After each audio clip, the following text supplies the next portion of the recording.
नमस्कार साथियों, welcome to लर्नी जी। ज्योग्राफी सीरीज का ये 8वां पार्ट है। आज के इस वीडियो में हम बात करेंगे आकस्मिक बल के अंतर्गत भूकंप की। आखिर भूकंप हैं क्या, इनकी उत्पत्ति कैसे होती है, तो इन सभी टॉपिक की जानकारी है वो आज के इस वीडियो में हम प्राप्त करेंगे। और अगर आपने इसके पहले की वीडियो मिस किए हैं तो आप हमारे इस वीडियो के डिस्क्रिप्शन में जा करके सभी वीडियो को देख सकते हैं। इसका जो पहले का पार्ट था उसमें हमने आकस्मिक बल के अंतर्गत ही बात की थी ज्वालामुखी की। तो ये बात करते हैं अपने टॉपिक की, जो कि भूकंप है कि आखिर भूकंप कैसे आते हैं, इनका क्या कारण है, किन कारणों के द्वारा भूकंप आते हैं। तो भूकंप की अगर हम डिफिनीशन की बात करें तो भूकंप का एक सिंपल सी डिफिनीशन है, पृथ्वी के भूपटल पर होने वाला कंपन। पृथ्वी का जो भूपटल है उसमें होने वाला कंपन ही भूकंप कहलाता है। अब ये कंपन किसी भी माध्यम का हो, चाहे वो प्राकृतिक हो या फिर कृत्रिम हो, इनके किसी भी कारणों से होने वाला कंपन ही भूकंप कहलाता है। प्राकृतिक कारणों में ज्वालामुखी विस्फोट और पृथ्वी के आंतरिक जो प्लेटें हैं उनमें जो परिवर्तन होता है, इनके द्वारा भूकंप आता है। उसके अलावा जो इसका कृत्रिम कारण है, उसमें कृत्रिम कारण में परमाणु बम का विस्फोट और परमाणु परीक्षण, इन कारणों से भी पृथ्वी तल पर भूकंप आते हैं। जिस क्षेत्र पर परमाणु बम का विस्फोट होता है या फिर उसका परीक्षण किया जाता है तो ऐसे क्षेत्रों में भी भूकंप उत्पन्न हो जाता है। जो भूकंप है ये एक बहुत ही विनाशकारी होते हैं और ये अपने पीछे बहुत ही विनाशकारी प्रभाव छोड़ते हैं और इनके द्वारा जो पृथ्वी की भूपटल है उस पर असंतुलन की दशा उत्पन्न हो जाती है। असंतुलन किस प्रकार से होता है, क्योंकि जो पृथ्वी की जो सतह है उस पर होने वाले सभी जो निर्माण है या कोई भी स्ट्रक्चर है, कोई भी इंफ्रास्ट्रक्चर की चीज़ है, वो सभी असंतुलित हो जाती है और इसमें कंपन के द्वारा उसमें विनाश की स्थिति उत्पन्न हो जाती है। तो भूकंप एक बहुत ही विनाशकारी प्रक्रिया है। इस फिगर में हम देख रहे हैं कि जो भूकंप है उसका जो मेन पॉइंट है वो पृथ्वी तल से काफ़ी नीचे है। तो जो भूकंप का जो निर्माण होता है वो पृथ्वी का जो तल है उससे काफ़ी नीचे से होता है और ये भूकंप का फोकस कहलाता है, मेन पॉइंट, जिस पॉइंट से भूकंप की उत्पत्ति हुई है। आगे बात करते हैं भूकंप का उत्पत्ति केंद्र। धरातल के जिस स्थान पर भूकंप की घटना का प्रारंभ होता है, जैसा कि पीछे फिगर में बताया गया है कि जहाँ से भूकंप का उत्पत्ति हो रही है, जिस स्थान से भूकंप की घटना का प्रारंभ होता है उसे ही भूकंप का उत्पत्ति केंद्र या भूकंप मूल कहा जाता है। जिस स्थान से भूकंप की उत्पत्ति हुई वही हमारा उत्पत्ति केंद्र कहलाता है। विश्व के अधिकांश भूकंप भूतल से 50 या 100 किलोमीटर की गहराई पर उत्पन्न होते हैं। जो विश्व के अधिकांश भूकंप हैं उनकी जो रेंज है, पृथ्वी से जो नीचे की रेंज है वो 50 या 100 किलोमीटर की गहराई पर होती है, वहीं से भूकंप की उत्पत्ति होती है। भूकंप का जो मापन होता है किस यंत्र के द्वारा किया जाता है, तो भूकंप का जो मापन है, जो उसकी लहरें हैं उनका जो अंकन किया जाता है वो भूकंप मापी यंत्र द्वारा किया जाता है। इसे सीस्मोग्राफ कहा जाता है। भूकंप मापी यंत्र जो है वो सीस्मोग्राफ होता है और कई एग्जाम्स में, छोटे छोटे एग्जाम्स हैं उसमें कई बार पूछा गया है कि भूकंप को किस यंत्र के द्वारा मापा जाता है, तो भूकंप को सीस्मोग्राफ के द्वारा मापा जाता है। आगे बात करते हैं भूकंप का अभिकेंद्र। तो जो इसके पहले फिगर में दर्शाया गया था, भूकंप का फोकस, जिस स्थान से भूकंप की उत्पत्ति हुई उस स्थान के ठीक लंबवत पृथ्वी का वह स्थान, या मीन्स कह सकते हैं धरातल का वह स्थान जहाँ पर सबसे पहले भूकंप की तरंगों का पता चलता है, वही भूकंप का अधिकेंद्र कहलाता है। क्योंकि इस स्थान से भूकंप की उत्पत्ति हुई, लेकिन सबसे पहले जहाँ पर भूकंप को महसूस किया गया वही स्थान भूकंप का अभिकेंद्र कहलाता है और इसी को ही भूकंप का अभिकेंद्र या अधिकेंद्र कहा जाता है। आगे बात करेंगे भूकंप के कारणों की, कि आखिर किन किन कारणों से भूकंप आते हैं।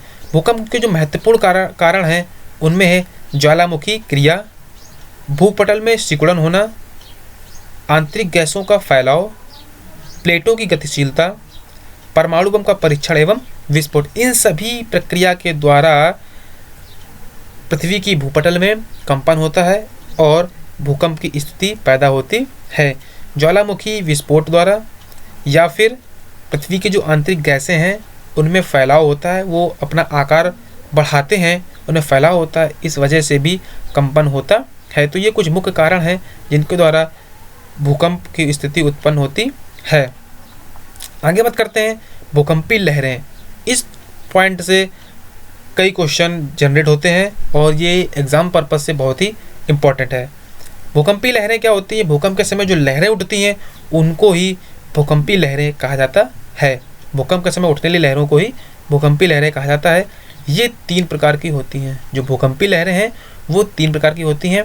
इनमें सबसे पहली जो तरंग है वो प्राथमिक तरंग कहलाती है। जो पहली लहर है वो प्राथमिक तरंग के नाम से जानी जाती है और इसे पी तरंग कहा जाता है। प्राथमिक तरंगों को पी तरंग कहा जाता है। परीक्षा उपयोगी इसमें यह है कि प्राथमिक तरंगें जो होती हैं वो अनुदैर्घ्य तरंगें होती हैं।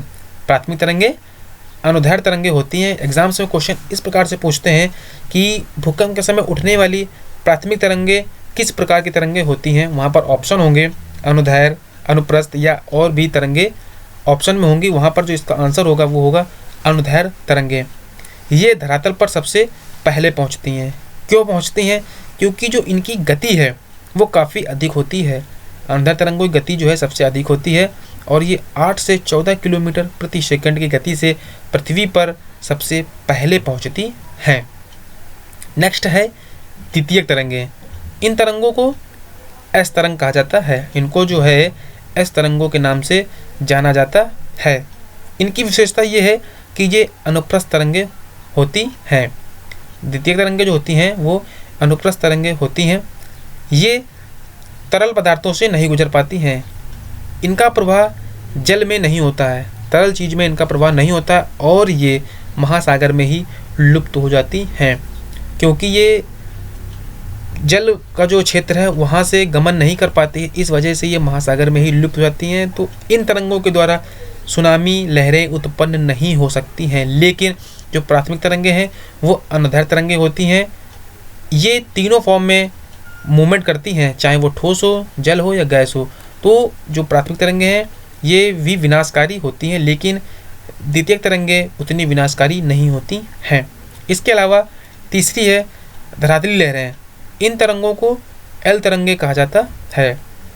जो थर्ड टाइप की लहर है वो है धरातली लहर। इनको एल तरंगें कहा जाता है। इनकी कंपन गति सबसे अधिक होती है।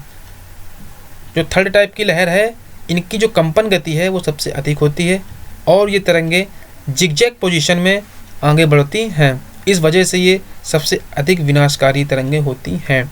जिगजैग या इसको हिंदी में कहें तो आड़े तिरछे फॉर्मेशन में चलती हैं, इस वजह से ये सबसे अधिक विनाशकारी तरंगें होती हैं। सबसे ज़्यादा विनाशकारी तरंगें कौन सी होती हैं?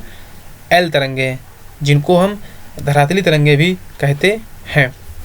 आगे बात करते हैं भूकंप का विश्व वितरण। किन किन क्षेत्रों में भूकंप का वितरण है, कहाँ पर भूकंपीय क्षेत्र अधिक हैं? तो भूमंडल के जो 40% भूकंप हैं वो सागर, महाद्वीपों, द्वीपों के मिलन बिंदु पर आते हैं। ऐसे स्थान जहाँ पर सागरों, महाद्वीपों या द्वीपों का मिलन होता है उन बिंदुओं पर सबसे अधिक भूकंप आते हैं। ऐसे क्षेत्र जहाँ पर 2 सागर, 2 महाद्वीप आपस में मिलते हैं आकर के, ऐसे क्षेत्रों में सबसे अधिक भूकंप आते हैं। इनके जो महत्वपूर्ण क्षेत्र हैं उसमें है प्रशांत महासागर तटीय पेटी। जो प्रशांत महासागर है उसके आसपास का जो क्षेत्र है वो भूकंप के लिहाज से सबसे अधिक सेंसिटिव होता है। यहाँ पर संपूर्ण विश्व के 68% भूकंप आते हैं। और ये क्यों आते हैं? क्योंकि प्रशांत महासागर में सबसे अधिक सक्रिय ज्वालामुखी हैं और इसकी चर्चा हमने अपना जो इसके पहले का वीडियो था जहाँ हमने ज्वालामुखी की बात की थी वहाँ पर इसको विस्तार से बताया गया है। तो सबसे अधिक सक्रिय ज्वालामुखी होने के कारण प्रशांत महासागर के जो तटीय क्षेत्र है वहाँ पर सबसे अधिक भूकंप आते हैं और जो इसका परसेंटेज है वो लगभग 68% है। 68% भूकंप यहाँ पर आते हैं।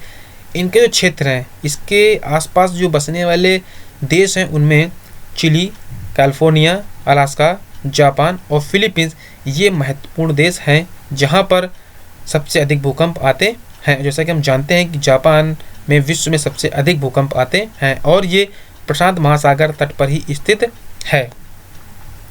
नेक्स्ट है हमारा मध्य महाद्वीपीय पेटी। यहाँ पर विश्व के 21% भूकंप आते हैं। ये क्षेत्र जो है अटलांटिक महासागर, भूमध्य सागर और हिमालय के आसपास के जो क्षेत्र हैं वो मध्य महाद्वीप क्षेत्र में आते हैं। इनमें कौन कौन से देश हैं? इनमें इटली, चीन और भारत का भूकंपीय क्षेत्र इस महाद्वीप पेटी में आता है। क्वेश्चन कैसे बनेगा यहाँ पर? यहाँ पर क्वेश्चन ये बनता है कि जो भारत का भूकंपीय क्षेत्र है वो किस महाद्वीपीय पेटी में आता है। तो भारत का भूकंपीय क्षेत्र मध्य महाद्वीपीय पेटी में आता है। अगर हम बात करें जापान का भूकंपीय क्षेत्र किस महासागर या महाद्वीपीय पेटी में आता है, तो वो प्रशांत महासागर पेटी में आता है। तो इस प्रकार के क्वेश्चन एग्जाम्स में पूछे जाते हैं। आगे बात करते हैं भूकंप तीव्रता का मापन। किस प्रकार से भूकंपीय तरंगों का मापन किया जाता है, किस यंत्र के द्वारा किया जाता है? वर्तमान में इनका जो मापन है वो रिएक्टर स्केल से सबसे अधिक किया जाता है। इसका जो प्रचलन है सबसे अधिक संपूर्ण विश्व में, तो सबसे अधिक इसका जो प्रचलन है वो रिएक्टर स्केल का है। इसी यंत्र के द्वारा ही, इस पैमाने के द्वारा ही भूकंप तीव्रता का मापन किया जाता है।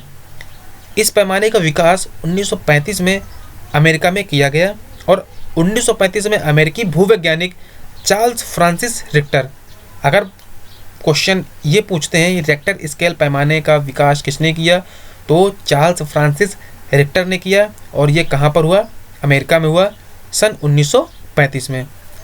इसमें 1 से लगाकर 9 तक की संख्या होती है। जो भूकंप का जो तरंगे हैं उनका जो मापन होता है वो 1 से 9 तक के संख्याओं के बीच में होता है। इसमें जो पिछली संख्या और अगली संख्या, उसमें जो अंतर होता है वो 10 गुने का होता है। जो अगली संख्या होती है वो अपने पिछले अंक से 10 गुना अधिक प्रभावशाली होती है। कहने का मतलब ये है कि अगर कोई भूकंप 5 स्केल का है और उसके पहले जो भूकंप था वो 4 स्केल का था, तो जो 5 स्केल वाला भूकंप होगा वो 4 स्केल के भूकंप से 10 गुना अधिक शक्तिशाली होगा। ये इसका पैमाना है। इस पैमाने के द्वारा ही भूकंप का मापन किया जाता है। तो भूकंप टॉपिक पर जो भी महत्वपूर्ण जानकारी थी वो आज के इस वीडियो में बताई गई है। अगर आपको ये वीडियो अच्छा लगे तो इसे ज़्यादा से ज़्यादा लाइक और शेयर करें, जिससे ज़्यादा से ज़्यादा लोगों तक ये जानकारी पहुंच सके और ये परीक्षा उपयोगी सामग्री जो है पहुंच सके। उसके अलावा आप हमारे नेक्स्ट वीडियो के अपडेट पाने के लिए हमारे चैनल को जरूर सब्सक्राइब करें और हमको फेसबुक से जुड़ने के लिए आप लर्न ईजी पेज और लर्न ईजी ग्रुप से जुड़ सकते हैं। फेसबुक पर लर्न ईजी नाम का ग्रुप और लर्न ईजी पेज पे आप जो जा करके वहाँ से स्टडी मटेरियल, हमारे सभी वीडियो और ग्रुप डिस्कशन कर सकते हैं। तो वीडियो देखने के लिए आपका बहुत बहुत धन्यवाद। इस वीडियो को ज़्यादा से ज़्यादा लाइक और शेयर करें।